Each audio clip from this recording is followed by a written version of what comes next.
The following question reads that alkanes are homologous series of saturated hydrocarbons. What the term saturated means is that in an alkane, all bonds are single bonds. There are no double bonds. Now, the first part of the question is write the general formula for the alkane homologous series. Now, this is very easy. And hopefully you must all know that the alkane homologous series is, the general formula is CnH2n plus 2, where n is the number of carbon atoms in a molecule. And moving to the next part, each member of a particular homologous series has the same general formula. Give one other characteristic of a homologous series. So, how do you define a homologous series? In my answer way, I've actually written all four characteristics of a homologous series. So, members in a homologous series, they have similar chemical properties. They have similar types of reactions. They also show similar trends in physical properties. So there's a trend in physical properties, melting and boiling points, etc. And number three is that they share the same functional group. For example, alkenes, all alkenes have carbon-carbon double bonds. All alcohols have an OH hydroxyl functional group. And the fourth characteristic of a homologous series or members in a homologous series is that successive members, they differ by CH2. So if you have methane and you have ethane, the difference between the two members is going to be the difference of one carbon and two hydrogen. So I've written down four properties. Now moving to the next part of the question, what is the meaning of the term saturated? The meaning of the term saturated is that all bonds, all carbon-carbon bonds are single bonds. So that's the meaning of the term saturated. Moving to the next part of the equation, we are now told to construct the equation for the complete combustion of pentane, which is C5H12. So I'm going to do that. C5H12 is going to undergo complete combustion, which is a reaction with oxygen, and it ends up producing, complete combustion is going to produce carbon dioxide and a water molecule. And we need to balance this equation. So there are 5 carbons over here, so there should be 5 carbons on the other side as well.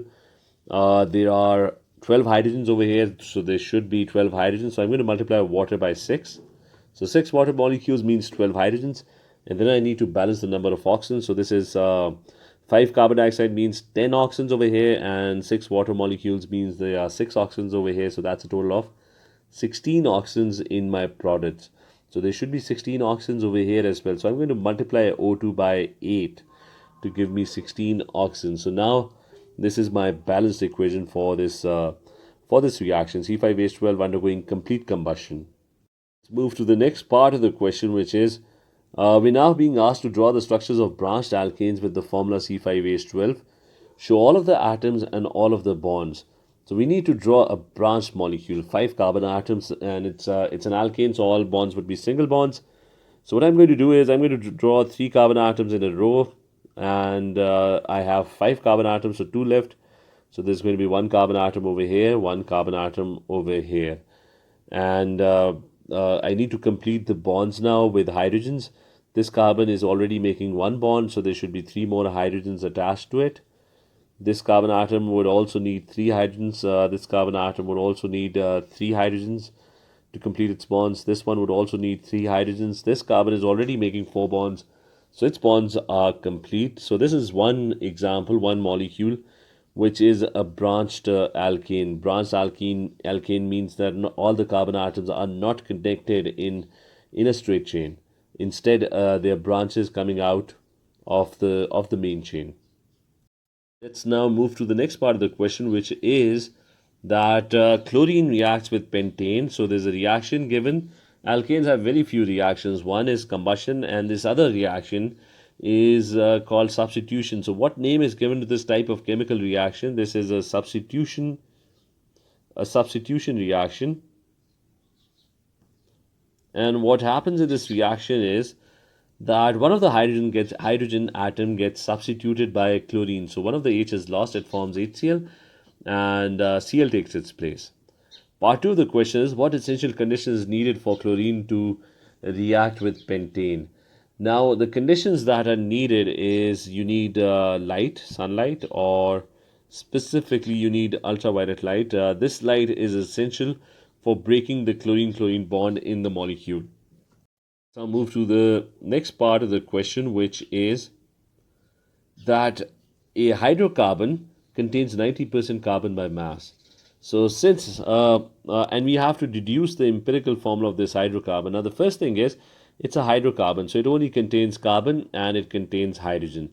And we already know that the percentage by mass of carbon is 90%. So if 90% is carbon, the remaining 10% is going to be hydrogen. So we figure out the percentage mass of both the atoms in the molecule. The steps for the empirical formula is the first step is you divide by the AR of the atom. So 90% is going to be divided by 12, and 10% is going to be divided by the AR of hydrogen, which is 1. And the answer that I'm going to get is it's going to come out to be 7.5 for this and 10 for this value. The next step is we need to find the simplest ratio, simplest whole number ratio specifically. So the ratio of carbon to hydrogen is 7.5 ratio 10.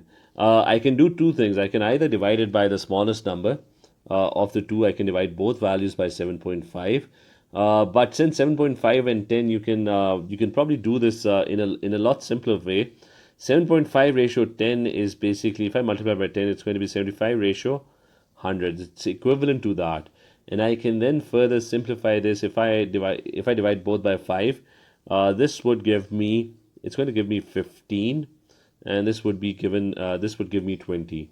I can divide this by both by 5 again, so this would become 3 and this would become 4. So the simplest ratio of carbon to hydrogen is going to be 3 ratio 4. So in the molecule, in the empirical formula, there would be 3 carbons and there would be 4 hydrogens. So the empirical formula is going to be C5H12 Cl2 C5H11Cl Let's now move to the next part of the question, which is what additional piece of information is needed to deduce the molecular formula of this hydrocarbon? Now, this is the empirical formula. This is the simplest ratio. The molecular formula could be C3H4, or it could be the same ratio, but having different values. It could be C6H8, it could be C9 and H12, so or C15 or H20. So the molecular formula could be anything. Empirical formula is the simplest ratio. Now, to find the molecular formula, you need the molecular mass. You need the molecular mass. What is the total mass of the molecule? And you would be able to, by looking at the empirical formula, you would be able to figure out the molecular formula by looking at the molecular mass. The molecular formula is going to be multiples of the empirical formula. It could be C3H4 or it could be C6H8. So the molecular mass would help us in figuring out which of the different molecular formulas could have the same ratio as C3H4.